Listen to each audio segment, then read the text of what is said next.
تدري ان في صحابي اهتز لموته عرش الله سبحانه وتعالى؟ عرش الله من فوق 7 سماوات يهتز لموت صحابي. ممكن قد مرت علينا هذه القصة اكثر من مرة، لكن ما تعرف ايش هي التفاصيل. تفاصيلها الحقيقة جدا صادمة. وفي هذه القصة صحابي ربط نفسه في عمود المسجد بسبب اشارة واحدة بيده. كان في هذه الاشارة خيانة لله ورسوله، واهل المدينة شافوا بعيونهم جبريل عليه السلام يمر من عنده، وامرأة غريبة من بني قريظة فعلت فعله بشع جدا، فحكم عليها النبي صلى الله عليه وسلم بالقتل. والغريب انها كانت تضحك طول الوقت، والصحابة ما صلوا العصر الا بعد صلاة العشاء. فمن هو هذا الصحابي اللي اهتز لموته عرش الله سبحانه وتعالى؟ وايش سوى هذا الصحابي عشان يربط نفسه في عمود المسجد؟ ومن هي هذه المرأة الغريبة وليش هي تضحك طول الوقت مع انها عارفة انها ستقتل؟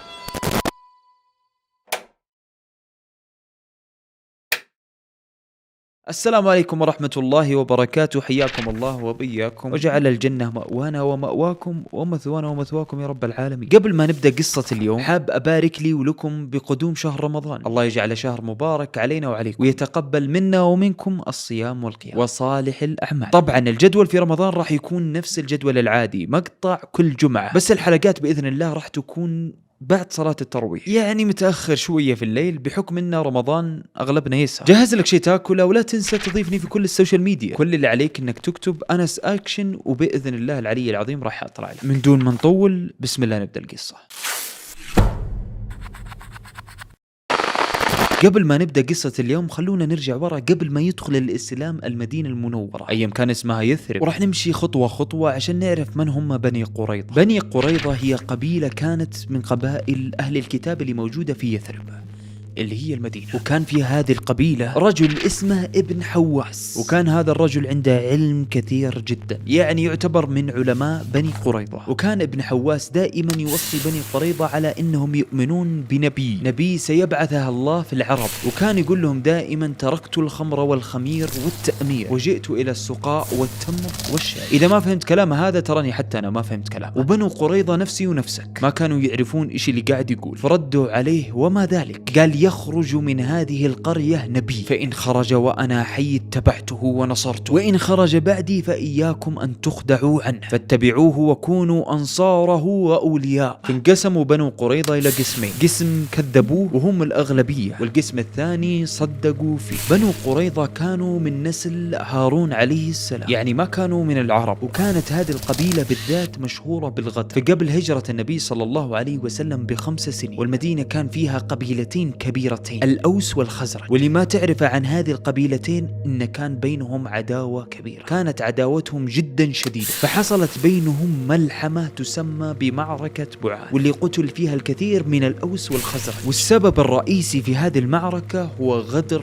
بني قريظة، فكانت هي اللي حرضت وهي اللي غدرت وكسرت العقد، فمو بشيء جديد عليه. طبعا هذه المعركة كانت من أشرس المعارك في التاريخ، وفي هذه المعركة كانوا بنو قريظة في صف الأوس، يعني كانوا في طرف الأوس ومع الأوس. بس بعد هجرة النبي صلى الله عليه وسلم للمدينة تغيرت الأحوال بين الأوس والخزرج، وانقلبت هذه العداوة الشديدة اللي بينهم إلى مو بس سلام، إلى أخوة شديدة، يعني جمعهم الإسلام على قلب رجل واحد. الحين نرجع لغزوة الخندق. بعد غزوة الخندق رجعوا المسلمين للمدينة، وكان وقتها الظهر، وكان وقتها سعد بن معاذ باقي مصاب بإصابة اللي في يده، صح انها التأمت لكنها باقي آثار التعب عليه. فأمر النبي صلى الله عليه وسلم انهم يعالجونه في المدينة بقرب حجرة النبي صلى الله عليه وسلم عشان يقدر يزوره. وكان يتعالج عند وحدة اسمها رفيدة. وقلب سعد بن معاذ لازال مليان على بني قريظة، لأن سمعهم بإذنه وهم يسبون النبي صلى الله عليه وسلم. وكان قلب سعد بن معاذ مليان لكنه تعبان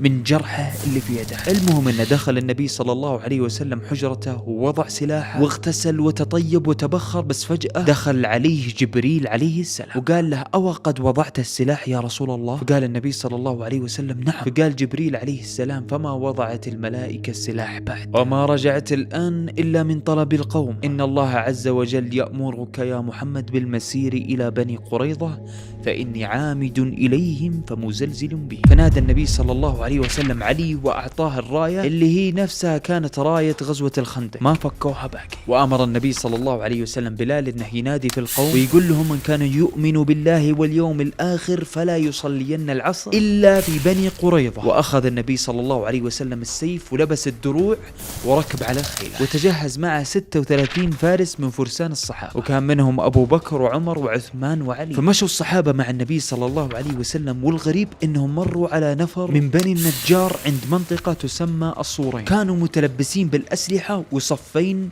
من الجنود، كانوا جاهزين للحرب، مع انهم ما كانوا يدرون ان في معركة بتصير. كانوا صافين مثل العسكر وجاهزين بشكل عجيب شوي. فوقف النبي صلى الله عليه وسلم عندهم وسألهم، قال لهم هل مر بكم احد؟ قالوا نعم يا رسول الله، مر من عندنا رجل يسمى دحية الكلبي، كان راكب على بغله، مر من عندنا وامرنا ان نلبس الاسلحة، وقال تجهزوا لان الرسول صلى الله عليه وسلم بيمر عليكم الحين. فقال النبي صلى الله عليه وسلم لهم ذلك جبريل بعث الى بني قريظة يزلزل بهم حصونهم ويقذف الرعب في قلوب. فراحوا هذول النفر من بني النجار مع النبي صلى الله عليه وسلم، وهم في الطريق قدم النبي صلى الله عليه وسلم مجموعة من صغار الصحابة يسبقونهم لحصون بني قريظة، وكان منهم علي رضي الله عنه. في يوم وصلوا صغار الصحابة لحصون بني قريظة غرزوا راياتهم هنا، غرزوا الرايات ووقفوا كلهم، بس سمعوا سب وشتم من بني قريظة للنبي صلى الله عليه وسلم، قذف وشتم وسب، كانوا حتى يقذفون زوجات النبي صلى الله عليه وسلم. زعلوا الصحابة زعل شديد، فكانوا يردون عليهم السيف بيننا وبينكم. يقول أبو قتادة كنت في من كان يستمع وحنا على هذا الحال إلا النبي صلى الله عليه وسلم والصحابة يطلعون علينا جايين من بعيد. في يوم شاف علي بن أبي طالب رضي الله عنه النبي صلى الله عليه وسلم جاي من هناك وهذول يسبون النبي صلى الله عليه وسلم. يقول أبو قتادة نظر لي علي وقال الزم الراية، وانطلق للنبي صلى الله عليه وسلم. وأول ما وصل لعلي بن أبي طالب قال له يا رسول الله لا عليك ألا تدنو من هؤلاء الأخابث،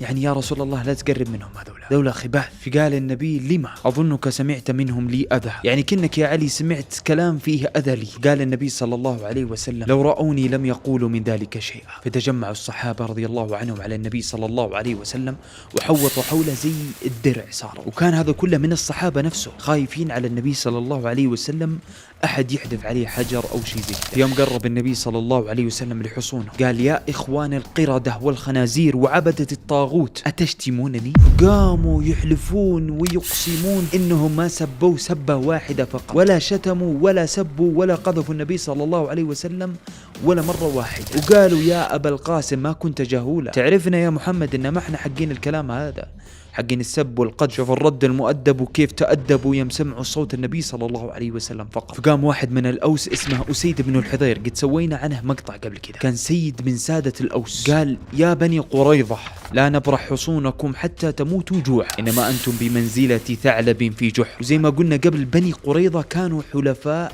للأوس، فكلمة أسيد هذه يعني بثت في قلوبهم الرعب. قالوا بنو قريظة يا ابن الحضير نحن مواليكم من دون الخزرج، حنا وقفنا معاكم ضد الخزرج في يوم من الأيام، كيف تسوون فينا كذا؟ كنا حلفاءكم واقفين معكم. يحاول يحزنه ويستعطف. رد أسيد رضي الله عنه لا عهد بيني وبينكم، وهذه كانت بمثابة صفعة في خد. فأمر النبي صلى الله عليه وسلم الرماة أنهم يتقدمون، وكانوا تقريبا 50 رام، فبدأوا يرمون بالسهام، حتى إن السهام كانت مثل الجراد، يرمون في يتخبون بني قريظة، يتخبون كلهم خايفين من هذه السهام تقع فيه. بس بين بني قريظة شخص غامض بهيئة أنثى كان مع محاربين بني قريظة وعيونه على الصحابة. يقول كعب بن عمرو رميت ذاك اليوم كل ما في جعبتي من سهام، وما وقفنا الرمي حتى دخل الليل علينا. فرجعوا إلى المعسكر وما كان معهم أكل إلا التمر، وكان النبي صلى الله عليه وسلم وأبو بكر وعمر كلهم يأكلون من هذا التمر. طبعا الجيش مو كامل، باقي جزء من الجيش ما وصل لبني قريظة، ما وصل للحصون، يعني حل الليل وباقي ما وصل. طبعا النبي صلى الله عليه وسلم قال من كان يؤمن بالله واليوم الآخر فلا يصلين العصر إلا في بني قريظة، يعني هذا أمر، وهذول باقي ما وصلوا إلين الحين. وهذه المجموعة في الطريق اختصموا، فبعضهم يقول لازم نصلي العصر يا أخوان، العصر بتروح علينا، والجزء الثاني يقول لا نصلي العصر إلا في بني قريظة زي ما أمرنا النبي صلى الله عليه وسلم. المهم إنهم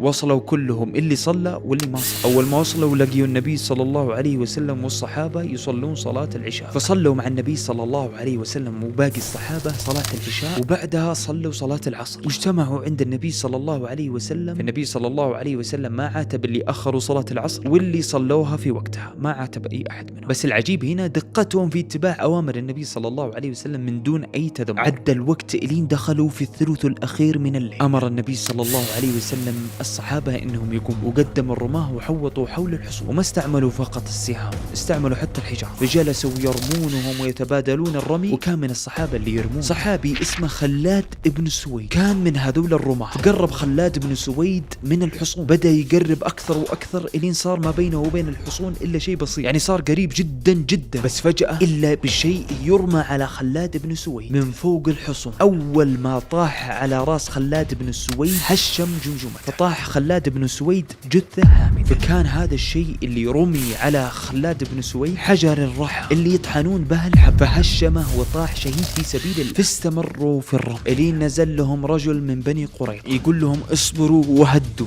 وقفوا الرمي، نبغى نكلم محمد خلاص. فوافق النبي صلى الله عليه وسلم على انهم يتناقشوا. فدخل هذا الرجل اللي من بني قريظة على النبي صلى الله عليه وسلم وقال يا محمد نسوي مثل بني النضير، نطلع من هنا ولا عد تشوفونا ابدا، بس ناخذ اللي نقدر نشيله على الابل فقط. بس النبي صلى الله عليه وسلم رفض. هنا انصدم هذا الرجل اللي من بني قريظة، فقال اجل نطلع ولا ناخذ شيء معنا، نطلع من دون شيء، خذوا كل شيء بس خلونا أحياء. فرفض النبي صلى الله عليه وسلم وقال تنزلون على حكمي، يعني تنزلون على حكمي أنا اللي أختار مو أنتم، أنا اللي أحكم عليكم. النبي صلى الله عليه وسلم يعلم قدره وقد إيش هم سووا في الأوس والخزرج قبل كذا، والنبي صلى الله عليه وسلم ما قال لهم إيش الحكم، احتفظ بالحكم كسر، بس قال لهم أنا اللي أحكم عليك. فراح هذا الرجل لقومه وقال لهم عن كلام النبي صلى الله عليه وسلم. فقام سيد بني قريظة كان اسمه كعب بن أسد، فقال كعب يا معشر بني قريظة والله إنكم لتعلمون أن محمدا نبي الله، وما منعنا من الدخول معه إلا الحسد للعرب، حيث لم يكن نبينا من بني يعقوب فهو حيث جعله الله، ولقد كنت كارها لنقض العهد والعقد بيننا، ولكن البلاء والشؤم من هذا حيي بن أخطب. كان حيي بن أخطب هو سبب نقض العهد والعقد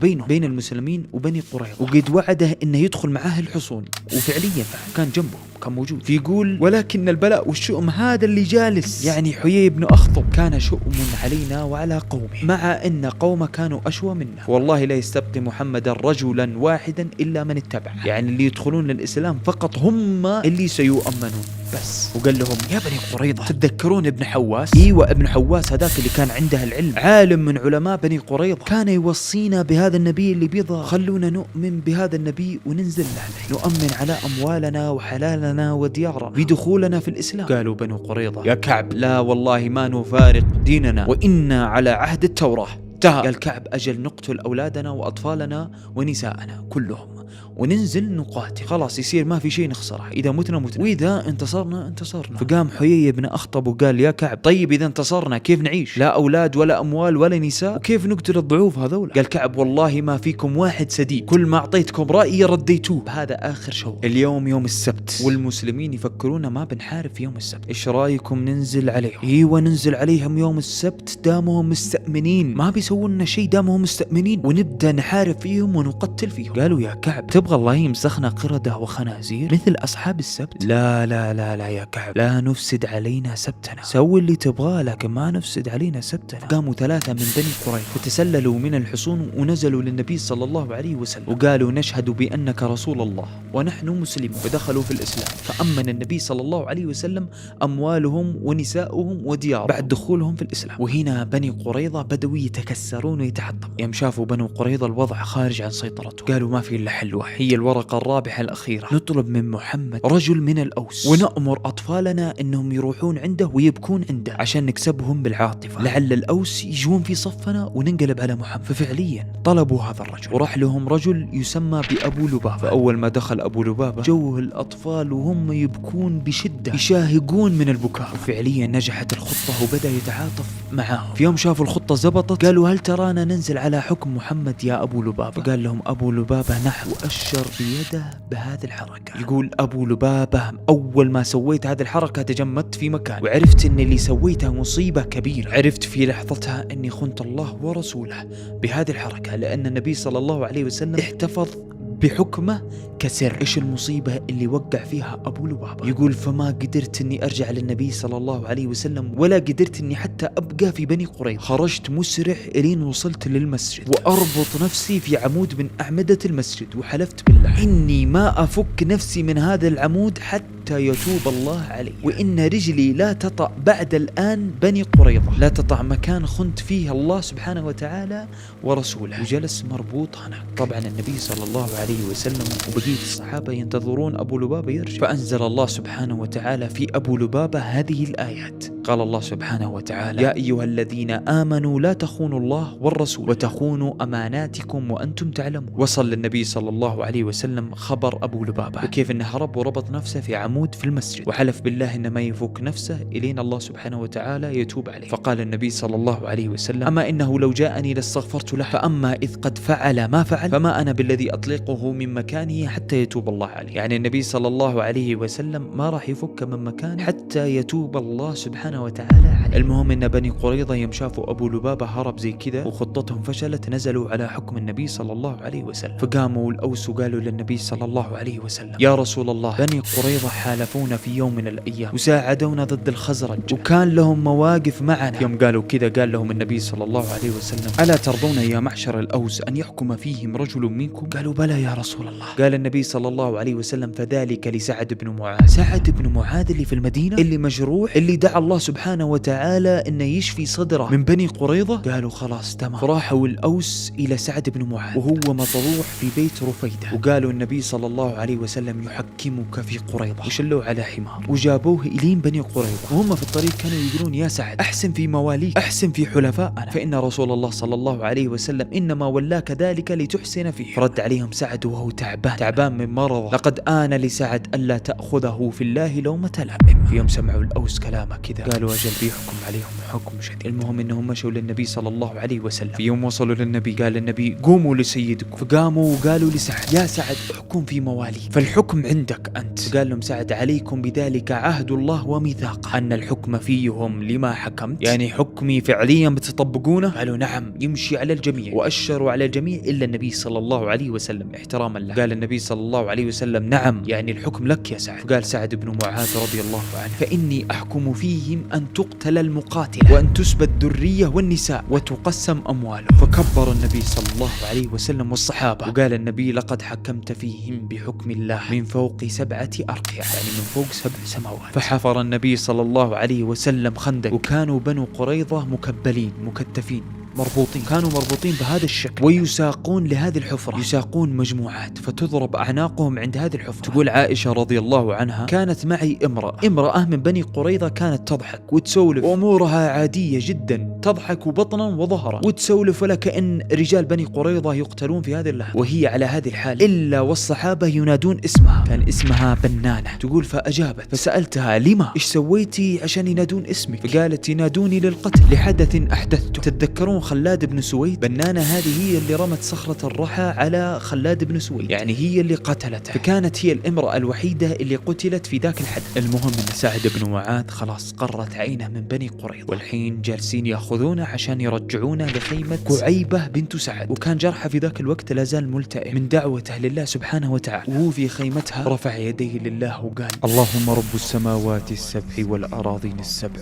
فإنه لم يكن في الناس قوم أحب لي أن أقاتل من قوم كذبوا رسولك وأخرجوه من قريش، وإني أظن يا الله أن قد وضعت الحرب بيننا وبينهم، وإن كان بقي بيننا وبينهم فابقني أقاتلهم فيك، وإن كنت قد وضعت الحرب فافجر هذه الكلم واجعل موتي فيه، فقد أقررت عيني يا الله من بني قريظة لعداوتهم لك ولنبيك ولأوليائك. فانفجر هذا الجرح، انفجر جرح سعد بن معاذ وبدأ ينزف الدم من جديد، رجع ينزف الدم من جديد بقوة. يقول ابن عباس رضي الله عنه: يوم شاف النبي صلى الله عليه وسلم جرح سعد بن معاذ انفجر من جديد، قام النبي واعتنق سعد بن معاذ، احتضن النبي صلى الله عليه وسلم سعد بن معاذ بشدة، ودم سعد بن معاذ ينفح في وجه النبي صلى الله عليه وسلم حتى امتلأ وجه النبي ولحيته، ولا تحرك النبي صلى الله عليه وسلم. يقولون الصحابة كنا نمنع الدم انه يوصل لوجه النبي صلى الله عليه وسلم، ويأبى الدم إلا أنه يصل لوجه النبي صلى الله عليه وسلم ولحيته. الحين رجع سعد بن معاذ ينزف من جديد، ورجع تعبه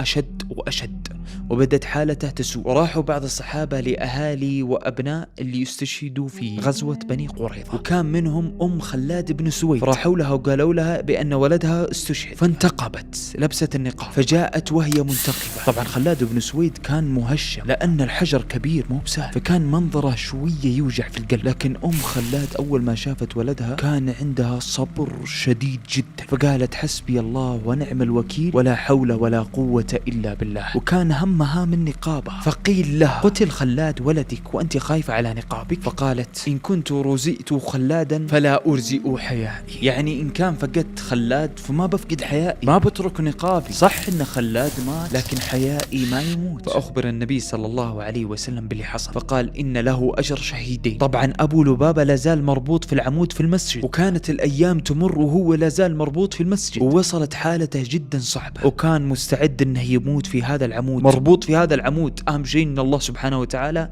يتوب عليه. فكانت تجي زوجته تفكه من العمود، يصلي مع الناس ومع المسلمين ويرجع للعمود وتربطه. المهم أنه في اليوم السادس كان النبي صلى الله عليه وسلم عند أم سلمة. تقول أم سلمة سمعت النبي صلى الله عليه وسلم فجأة يضحك، فقلت له مما تضحك يا رسول الله؟ أضحك الله سنة. فقال النبي صلى الله عليه وسلم تيب على أبي لبابة، يعني الله سبحانه وتعالى تاب على أبو لبابة. فقالت أم سلمة ألا أبشره يا رسول الله؟ فقال لها النبي صلى الله عليه وسلم بلى إذا شئت. فخرجت أم سلمة تبشره، ففرح الناس كلهم، مو بس أبو لبابة، فرح الصحابة كلهم. فانطلقوا الناس على أبو لبابة فرحين يبغون يفكون رباطه، بس وقفهم أبو لبابة وقال لا تفكوا رباطي حتى يكون رسول الله صلى الله عليه وسلم هو اللي يفك رباطي مو أنتم. أعرف بأن النبي صلى الله عليه وسلم قلبه طيب عليه، وإنه هو حتى سامح. في يوم مر عليه النبي صلى الله عليه وسلم فك رباط، فسامح النبي صلى الله عليه وسلم أبو لبابة وتاب الله سبحانه وتعالى عليه. يوم أخلص التوبة لله سبحانه وتعالى. الحين نرجع لسعد بن معاذ. سعد بن معاذ لا زال تعبان، وكان في أشد حالات مرضه، خلاص يعني في آخر أيام. في ليلة من الليالي كان تعبان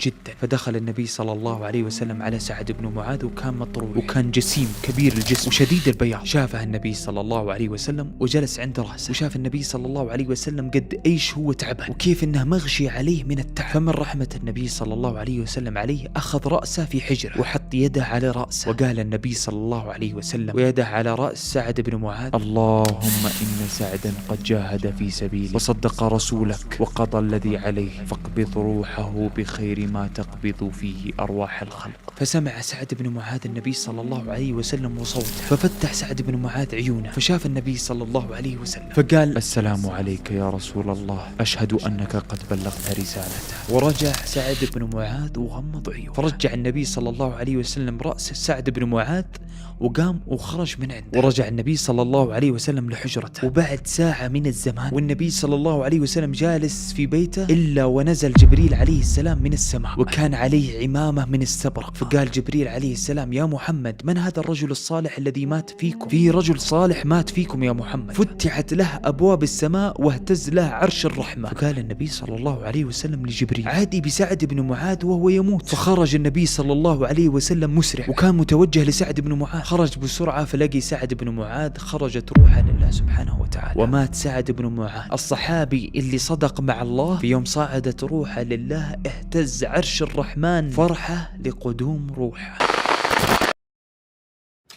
إلين هنا وصلنا لنهاية قصة اليوم، ونشوفكم إن شاء الله الجمعة الجاية.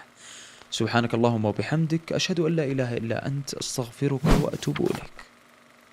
السلام عليكم ورحمة الله وبركاته.